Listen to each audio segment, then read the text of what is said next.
네, 이제 개장 전에 화요일장의 투자 전략 꼼꼼하게 세워볼 시간입니다. 오늘도 우리의 영업이사 박병주 이사님과 함께 보시죠. 선생님 안녕하세요. 반갑습니다. 네, 저희 오늘 이슈부터 먼저 꼼꼼하게 면밀하게 분석을 해볼 텐데요. 재건주 관련해서 이야기 나눠보도록 하겠습니다. 지금 미국과 우크라이나가 이 트럼프 대통령이 제안했던 평화 구상안을 두고 협상한 끝에 상당한 진전을 이뤘다라는 소식이 나오면서 어제장에서 재건주가 또 강한 모습을 보여줬죠. 27일까지 합의를 희망한다라는 트럼프 행정부의 촉구 이슈가 나왔는데 계속해서 좀 시세가 이어질 만한 이슈로 봐야 될지 궁금해요. 이제 정말 진짜 종전에 대한 무언가가 가시화된다고 볼 수 있을까요? 예, 저는 이제 그 트럼프 대통령이 굉장히 매섭게 몰아붙이는 그 전략, 일종의 앵커링 전략이라고 하는 건데, 자, 27일까지 지금 오늘 보니까 25일인데 얼마 남지 않았습니다. 협상이 빨리빨리 답하라 압박을 가하고 있어요. 뭔가 자신감 있다는 얘기 되겠죠. 자, 다음 내용 보겠습니다. 네.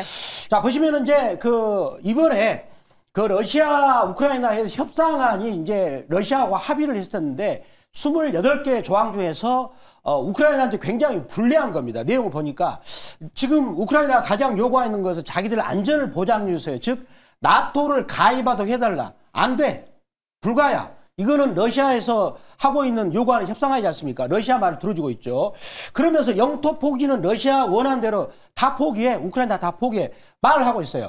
그런데 요 속에서 우리는 뭘 알 필요 있느냐면 트럼프 대통령의 전략은 뭐 자기는 중재자 입장이지 않습니까? 경매 시장에서 물건을 팔아면 중재 입장인데 그동안에 러시아 같은 경우는 그 종전안에 들어온 척 하면서 의외로 우크라이나를 계속 전쟁을 때렸단 말이에요. 그래서 약간 여우처럼 계속 빠져나가는 했었는데 이제는 내가 이 정도로 너희들한테 유리한 안을 주는데 이제는 너희들이 미끼를 물어야지라고 제가 보니까 미끼를 던지는 것 같아요. 아직 최종적인 협상안이 안 나왔는데 이렇게 던져주고 있는 거죠.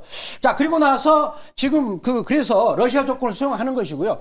그 다음에 지금 우크라이나 같은 경우는 이런 전략이죠. 앵커링 전략인데 일종의 우리가 백화점 가면 원래 30만 원이었는데 고객들한테 특별 할인한다. 19만 원 주겠다. 라고 물론 자기들은 원가는 15만 원 되겠죠. 네. 그래서 지금 우크라이나는 도저히 빠져나갈 수 없는 궁지로 몰아넣으면서 이제는 본격 협상에 들어가서는 그래 내가 하나씩 영토 포기 이거는 좀 봐줄 거야. 요거는 언젠가는 내가 또 나토 가입시켜줄 거라고 하면서 좋은 조건을 제시할 수 있을 것 같아요. 그러면서 둘 다 러시아, 우크라이나 둘 다 협상장으로 끌어올리는 그런 전략인데 지금 우크라이나 같은 경우는 내부적으로 굉장히 심각합니다. 부패 문제가 심각해요. 그 국민들이 지금 전쟁하고 있는데 그거를 내부적으로 돈을 빼놓으려 쓰는 굉장히 더군다나 대통령 측근인데 그런 굉장히 안 좋은 상황이 있습니다. 그 약점을 물고 있는 거예요. 트럼프 대통령이. 자, 그런데 여기서 그러면 트럼프 대통령 입장에서는 러시아한테 양보하는데 가져갈 게 뭘까요? 있습니다. 그러면 우크라이나를 재건할 때 비용은 누구 돈입니까? 러시아 돈입니다. 자기들이 동결시키는 자산 1,000억 달러가 있는데 그 러시아 돈을 가지고 재건을 한다는 거예요. 그리고 그 재건하는 이익의 절반은 미국이 가져간다. 알고 봤더니 트럼프 대통령은 경제적 이익을 취하겠다. 그리고 히토류까지 또 이익을 취하겠다라는 포석이 있는 겁니다. 따라서 미국은 손해보는 장사가 아니다라는 걸 보는데 지금 여기서 러시아만 미끼를 문다면 전 될 것 같아요. 지금 우크라이나 대통령이 너무나 코너에 몰려가지고 저는 이게 상당히 긍정적으로 되지 않을까. 네. 그런데 이런 것들을 시장에서 반응을 하는데 유가가 하락이 됐죠. 왜? 이제 러시아산 유가가 판매가 되니까. 그리고 방산주가 하락이 됐고 재건주가 상승이 되면서 시장에서는 아마 협상안이 좋은 쪽으로 흘러가지 않을까라는 것을 미리 보고 있다라고 말씀드리면서 제가 또 관련주를 오늘 한 종목을 준비했으니까 채널 고정해 주시기 바랍니다. 그러니까 종전을 가리키는 쪽으로 관련주들의 주가가 지금 먼저 움직이고 있기 때문에 이번엔 조금 다를 수 있다는 기대감 걸어가 보도록 하겠습니다. 이제 저희 리뷰 시간 통해서 담고 있던 종목에 대한 후속 전략도 세워볼 시간인데요. 지난주 목요일 저점에서 담아봤던 HL만도 이야기 나눠보도록 하겠습니다. 11월 20일에 매수를 했었고요. 1차 목표가 41,500원 달성, 수익률은 8.4%를 기록하고 있습니다.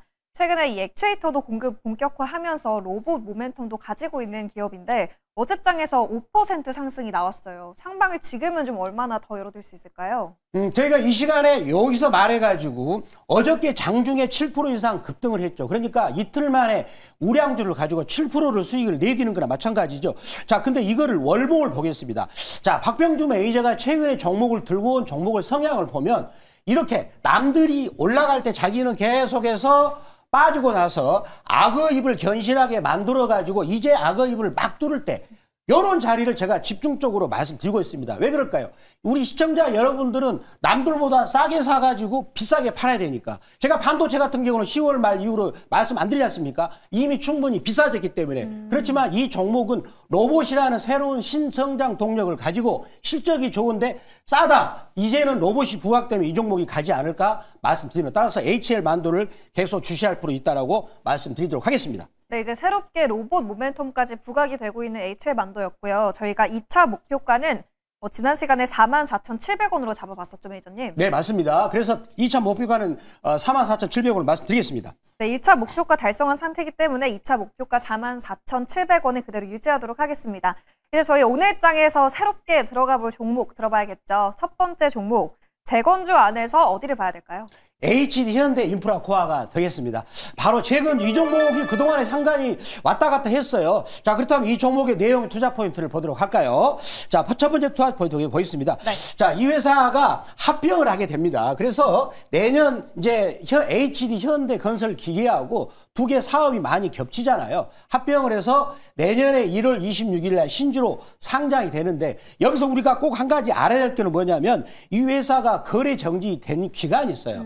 그러니까 올해 12월 29일부터 내년 1월 25일까지는 합병할 때 여러 가지 이제 사무 처리할 부분이 있어가지고 거래가 정지가 되니까 이번에 거래할 때도 그러면 한 달 정도 시간이 남았기 때문에 있죠. 그래서 제가 이제 들고 와도 되는데, 그렇지만 또 신규 상장해가지고도 여러 가지 조건이 좋아지면 주가가 또 급등할 수 있기 때문에 그런 것도 감안했는데, 자, 그럼 이 종목의 실적 포인트를 다음 사진을 보면서 보도록 하겠습니다.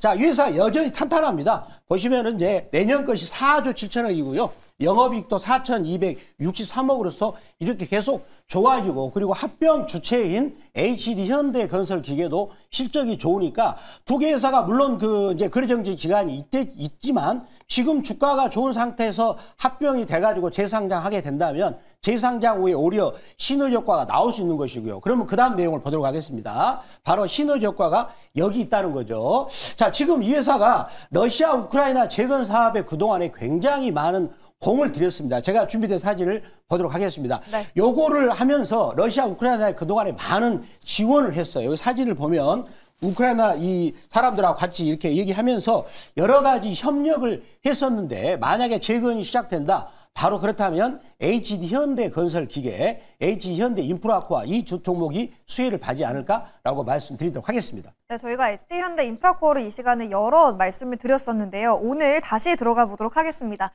어제장에서 정규장에서 4% 정도 상승 마감을 했는데 시간 외에서 9%까지 또 뛰더라고요. 가격 전략 어떻게 세워봐야 될까요? 이 종목을 제가 길게 봤어요. 아주 멀리 봤더니 항상 박병주 매니저는 이렇게 낮은 가격에서 악어입이 앙 하고 벌어졌죠. 그러면 추세가 계속 살려서 간다는 것이고요. 자, 그 다음에 월봉에서도 이제는 딱 걸터 앉았습니다. 그렇다면 현재 우크라이나 재건 이 부분들이 주가에 긍정적이 되지 않을까라고 말씀드리고, 역시 일봉에서도 이제 악어입이 따문 상태에서 윗꼬리를 달았기 때문에 여기 매물소하고 있는 것이라고 말씀드리도록 하겠습니다. 현 구간에서 그럼 매수가, 목표가, 손절가 얼마로 설정해 봐야 될까요? 자, 매수가 범위는 14,570원 혹은 시초가 말씀드리겠고요. 자, 1차 목표가는 15,580원, 그리고 2차 목표가는 16,700원, 그리고 손절가는 11,200원 말씀을 드리도록 하겠습니다. 네, HD 현대 인프라코어 가격 전략까지 꼼꼼하게 참고해 보시면 좋을 것 같고요. 두 번째 종목도 바로 이어서 만나볼 텐데,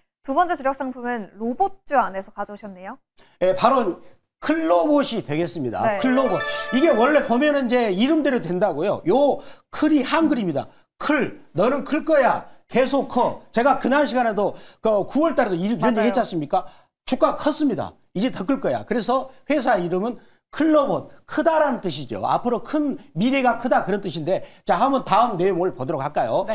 자, 이 종목을 보면 저희가 이 시간에 9월 29일 날 말씀드려가지고 그 뒤로 50% 정도 급등하고 이번에 좀 눌림목을 준 상태입니다. 자, 그런데 이 회사를 보면 레인보우 로보틱스는 삼성이 앞으로 휴머노이드 로봇을 키우는데 가장 핵심적인 역할을 하는데, 레인보우 로보틱스 같은 경우는 지금 모건스탠에서 이런 보고서가 나오고 있어요. 앞으로 삼성이 로봇 시장을 2050년까지 300조 넘게 앞으로 키울 것이다. 거기에 중심이 바로 레인보우 로보틱스가 있는데 클로봇은 운영 체계를 협력하는 가장 중요한 회사로 부각되고 있죠. 그리고 보스턴 다이내믹스는 현대차가 이제 가장 힘을 휴머노이드 로봇 쪽으로 키우고 있는 회사인데 여기와도 협력을 하고 있어요. 자기 자회사 로아스하고 다시 협력을 하고 있는데 보스턴 다이내믹스가 내년에 상장하게 된다면 그런 기대감이 클로봇도 아마 되지 않을까라고 말씀드리겠고요. 자, 그런데 요 사진을 요걸 가지고 보면은 좀 이해가 안 되시니까 제가 준비한 사진을 보고 말씀드리겠습니다. 네. 제가 직접 한번 요거를 들어가서 해봤는데, 야, 요거죠. 우리가 지금 공항에 우리가 인천공항 보면은 많은 로봇이 왔다 갔다 하지 않습니까? 그리고 공장 안에도 로봇이 왔다 가는데 여기서 자기가 중앙에서 뭡니까 서로 물류 로봇, 그 다음에 청소 로봇, 보안 로봇이 서로 이제 앞으로 미래 시대 하면 서로 많은 작업을 같이 하겠죠. 그랬을 때 부딪히지 말라고 자기가 작업 배경을 설정하고 충돌을 방지하고 그 다음에 배터리, 예를 들어서 물류 로봇이 열심히 일해가지고 배터리 떨어졌다. 그러면 너는 가서 배터리 충전하고 와. 그 다음에 청소 로봇이 물이 없다. 너는 가서 물 떠와. 이런 식으로 자기가 조종을 다 한다는 거예요. 네. 알고 봤더니 이제 로봇의 조종자 그런 역할을 하는 게 있어서 국내에서 최초 회사다라고 말씀을 드릴 수가 있겠고요. 자, 그 다음 상황을 또 보도록 하겠습니다. 자, 그런데 우리 이렇게 로봇주나 제약바이오 같은 경우는 성장주는 뭐가 중요하냐면 앞으로 호재가 있는 시간표가 뭐가 있는 거야. 그럼 우리는 그걸 보고 주가가 달려갈게. 시간표가 뭐야? 중요한 시간표가 뭐지? 내년이죠. 2026년에 세스라고 라스베가스에서 열리는 로봇 행사 대회가 있어요. 거기서 이제는 피지컬 AI나 휴머노이드 로봇은 어떤 상태가 가지냐면 이제는 사람 말을 알아먹는 거예요. 물 떠와. 그럼 물도 떠오고. 청소해줘. 청소도 사과 깎아. 서고. 그 네오라는 로봇이 내년에 나옵니다. 내년에. 네. 내년에 나오는 집사 로봇이 나오는데 그 로봇 같은 경우는 실제로 백화점에서 물건을 갖고 오면 자기가 물건을 이렇게 받아와서 하는 그런 서비스를 한다는 거죠. 그런 것들이 본격적으로 내년에 2026년 1월 달에 나오게 된다면 이 종목도 거기 수혜를 받을 것이다 라고 말씀을 드리도록 하겠습니다. 네, 어제 일부 로봇 관련주들의 시세가 참 두드러졌죠. 오늘 클로봇 저희가 9월 달에도 들어가 봤었는데 고점을 찍고 지금 조정 구간에 있는 클로봇 다시 진입해 보도록 하겠습니다. 또 CS라는 모멘텀이 내년 초에 있는 만큼 로봇주 주시해 보시면 좋을 것 같고요. 차트도 한번 분석해 주시죠, 이사님. 자, 차트를 보시면은요, 저희가 이 시간에 말씀드려가지고 여기서 급등하고 나서 다시 한번 눌림목이 나왔는데, 자, 캔들이 굉장히 중요하게 나왔습니다. 요거를 뭐라 별이라고 별점 세했거든요. 여기는 윗꼬리 별, 아랫꼬리 별이거든요. 요거는 저점 신호가 나왔다는 거예요. 이제는 거기서 계속 누군가는 사고 있다, 좋은 것이 있기 때문에 그런 매수 신호가 단기적으로 나왔다라고 말씀드리고 자세한 것 제가 이것도 무료 방송에서 말씀드리도록 하겠습니다. 이제는 저점을 다 다졌다라는 의견이었고요. 가격 전략도 세워주세요. 자, 매수가 범위는 36,200원에서 시가 말씀드리겠고요. 그리고 1차 목표가는 7% 이익권이 38,700원, 그리고 2차 목표가는 15% 이익권이 41,700원, 손절가는 27,500원 말씀을 드리도록 하겠습니다. 네, 매니저님, 저 이렇게 해서 재건주에 대한 이슈, 그리고 종목도 재건주 안에서, 그리고 로봇주 한 종목 가져와 주셨는데 그동안 저희가 이 시간에 이슈로 반도체 쪽을 많이 다뤄봤어요. 지금 뉴욕 증시에서 반도체주 일제히 또 반등세가 나왔는데 이 부분은 어떻게 해석을 해봐야 될까요? 보니까 어제 이제 오늘 아침이죠. 가장 중요한 종목은 마이크론 테크놀로지하고 샌디스크입니다. 마이크론 테크놀로지 같은 경우 우리나라 삼성전자, 하이닉스하고 같은 업종이고요. 그래도 샌디스크는 이제 낸드 플랫인데 두 개가 이번에 9월달, 10월달에 가장 핫해서 올라왔는데 어제 마이크론이 상승폭이 7% 이상 반등이 나왔고 오늘 아침이죠. 샌디스크 같은 경우도 거의 10% 정도 반등이 나왔어요. 그거는 뭘 의미하냐면 이번에 엊그저께 급락을 했던 부분을 캔들의 절반 이상을 회복했다는 겁니다. 그러면 가격적으로 추가적인 하락 여력은 적고 이제는 가격의 저점을 형성을 했고 이제는 지루한 박스권을 12월 10일까지는 하지만 이제는 반도체는 저점을 찍었다라고 나름대로 말씀드리도록 하겠습니다. 네, 반도체 쪽에 대해서 추가적인 시선, 인사이트 들어봤고요. 더 많은 매니저님의 전략 궁금하신 분들은 오늘은 또 어디로 가면 될까요? 제가 이제 박병주 매니저가 MBN골드 박병주 무료 주식밴드에서 말씀드렸던 종목들이 아주 좋습니다. 들어오시는 방법은 네이버 검색창 N 들어오셔가지고 MBN골드 박병주 무료 주식밴드라고 검색하셔가지고 들어오시면 되고요. 자, 그리고 아침 8시 MBN골드 유튜브 들어오셔가지고 들어오신 다음에 아침에 반도체 바로 전략을 드리도록 하겠습니다. 네, 반도체 그리고 재건 그리고 많은 섹터에 대한 종목들 지금 시점의 전략 궁금하신 분들은 박병주 매니저의 무료 방송 그리고 네이버 밴드까지 참고해 주시면 되겠습니다. 저희는 내일도 이 시간에 튼튼한 종목들과 함께 돌아오도록 하겠습니다. 오늘 말씀 고맙습니다. 감사합니다.